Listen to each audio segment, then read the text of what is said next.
Hola, soy la doctora Yamila Méndez y hoy vamos a dar la unidad número 5 de Derecho Internacional Público, en la cual vamos a empezar con el individuo ante el derecho internacional. Bueno, el primer concepto que tenemos acá es la nacionalidad.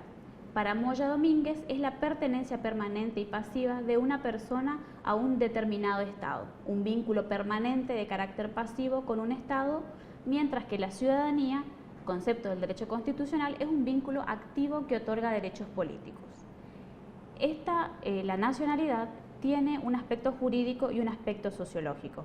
El jurídico es lo relacionado a la ley y el sociológico se relaciona con el sentimiento de pertenencia de la persona al país, a un país.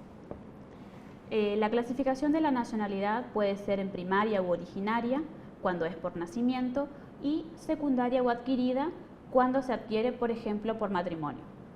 La apátrida es la situación en la que una persona carece de nacionalidad, y existen también casos de doble o múltiple nacionalidad en donde una persona posee más de una nacionalidad.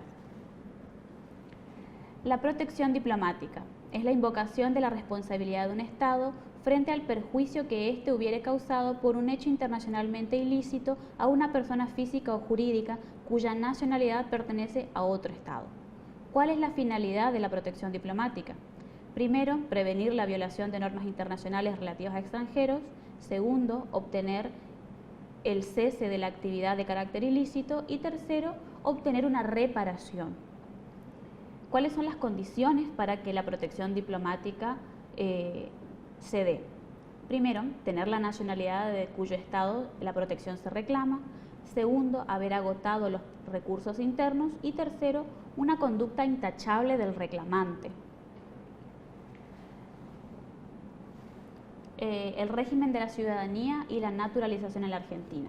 La Argentina adoptó un sistema mixto correspondiendo al Congreso dictar las leyes generales para toda la nación sobre naturalización y nacionalidad con sujeción al principio de la nacionalidad natural y por opción en beneficio de la Argentina. Protección internacional de los derechos humanos. Subjetividad internacional de la persona humana. Dentro de la subjetividad internacional tenemos diferentes teorías. La primera teoría es la positivista, que niega la personalidad internacional del individuo. La segunda, que equipara al individuo con el Estado. Y la tercera teoría, que es intermedia. Para la cátedra, el individuo es un sujeto parcial del derecho internacional, ya que es un sujeto de algunos derechos y obligaciones, pero en el campo de los derechos humanos asume subjetividad internacional. Los sistemas de protección creados a partir de la Segunda Guerra Mundial le otorgan al individuo legitimidad para acceder a jurisdicciones internacionales ante amenazas o violaciones a estos derechos por parte del Estado obligado a respetarlos, derecho que se otorga con características especiales en cada jurisdicción regional. El derecho internacional de los derechos humanos. El mismo tiene características muy particulares, como la internacionalización, la subsidiariedad, la irrenunciabilidad, la progresividad, la socialización de su alcance, la universalidad, la indivisibilidad e interdependencia y el catálogo de derechos. Estos derechos tienen límites especiales. La restricción a los derechos por la legislación nacional y la restricción temporal de ciertos derechos. Los mismos no son en general absolutos y admiten restricciones que deben establecerse por ley, y el sistema internacional establece normas que el Estado debe acatar para su adecuada protección. Casos de regulación especial de los derechos humanos son, por ejemplo, la protección del extranjero, la protección de los trabajadores, la no discriminación con respecto al sexo, protección de los accionistas y otros casos.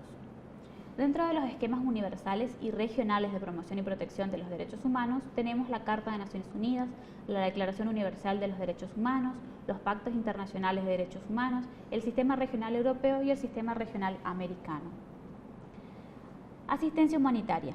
Esta tiene la finalidad de dar una respuesta rápida y bien coordinada a las emergencias para salvaguardar vidas y facilitar la rehabilitación y el desarrollo de las poblaciones damnificadas, y para coordinar los diferentes aspectos de la asistencia de emergencia en casos de desastres naturales o provocados por el hombre. El desarrollo económico y social es la mejor protección contra el desastre. Responsabilidad internacional del individuo. La jurisdicción penal internacional. El Estatuto de la Corte Penal Internacional es el fruto del trabajo de generaciones de penalistas e internacionalistas que bajo el auspicio de las Naciones Unidas y durante casi 50 años han tratado los principales tipos penales del derecho internacional y representa el mayor aporte que la doctrina penal e internacional haya ofrecido después de Nuremberg para la realización de la idea de una jurisdicción penal auténticamente internacional. Los antecedentes de Nuremberg y Tokio, junto con la referencia de la Convención contra el Genocidio a una futura Corte Penal Internacional, no implicaron una dinamización de los trabajos y hubo que esperar hasta la década de los 90 para ver cambios sustantivos en la materia. La Corte Penal Internacional es un tribunal de justicia internacional permanente cuya misión es juzgar a las personas acusadas de cometer crímenes de genocidio, de guerra, de agresión y de lesa humanidad. ¿Cuáles son los principios aplicados por la Corte Internacional? Bueno, el funcionamiento de la Corte se rige por una serie de normas y principios que lo transforman en un tribunal especial. Los principios son complementariedad, nullum crimen sine lege, nula pena sine lege, irretroactividad, responsabilidad penal individual. La Corte no es competente para juzgar a quienes eran menores de 18 años en el momento de la comisión del presunto crimen, improcedencia de cargo oficial, responsabilidad por el cargo, imprescriptibilidad, responsabilidad por cumplimiento de un cargo. Investigación y enjuiciamiento.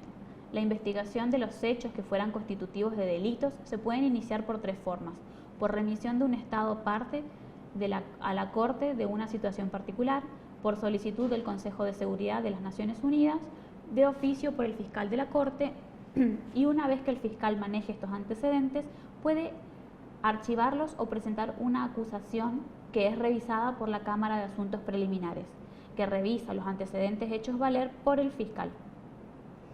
Penas y cumplimiento. Las penas que puede establecer la sentencia pueden ser de prisión por un plazo no mayor de 30 años o, por la gravedad de los crímenes, cadena perpetua, además de una multa y del decomiso de las especies que sean de propiedad del condenado. La pena se puede llevar a cabo en el país sede de la Corte, Holanda, o en otro, de acuerdo con los convenios que se puedan establecer entre la Corte y otros países. Muchas gracias.